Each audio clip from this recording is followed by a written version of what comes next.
آه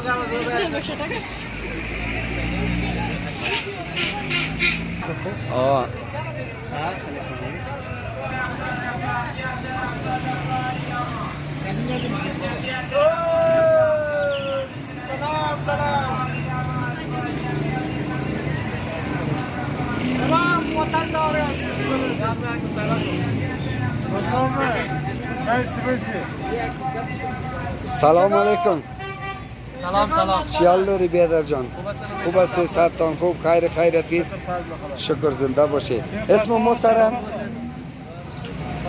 محترم رفیق محمدی. بسیار خوب رفیق جان خان. باغ رئیس. خودت دمی فضای آزاد شیشتی و همی سوپا و مت یک مزای خوبش میخوری که واقعا شوق هر کس باشه میه یک سوپو میخوره. و رفیق جان خودت چی کسب کار داری؟ چی مصروفیت داری؟ برادرم این دکانه که ماست اینجا. خب بسیار خوب. اوه نام خدا. نه نام خدا خوب. قصابی بسیار مقبول و خوبه.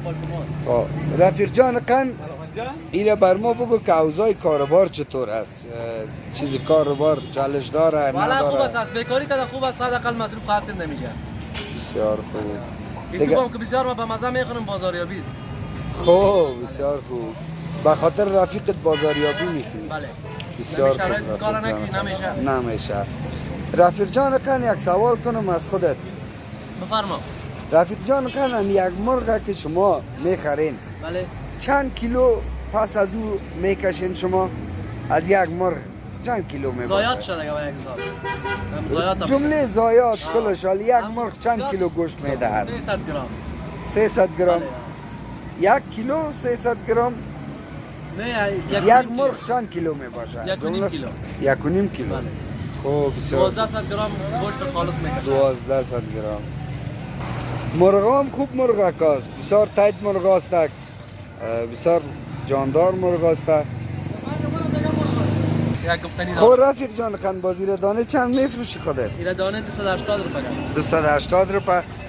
بسیار خوب رفیق جان. خب برو شکر که در یک کاروبار هستی، مصروف هستی، همی که شکر میکشی، میگی که بسیار زیاد با می راضی هستی. این همی کلان گپ است رفیق جان خان. خب رفیق جان خان ما به اجازه چیز امر چیز خدمت باشه. بالای محترم میسپاریم. زنده باشی سلامت باشی.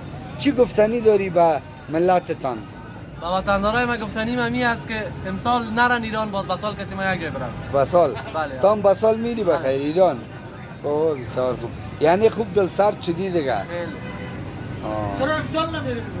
خب بسال که ما یک جای برن.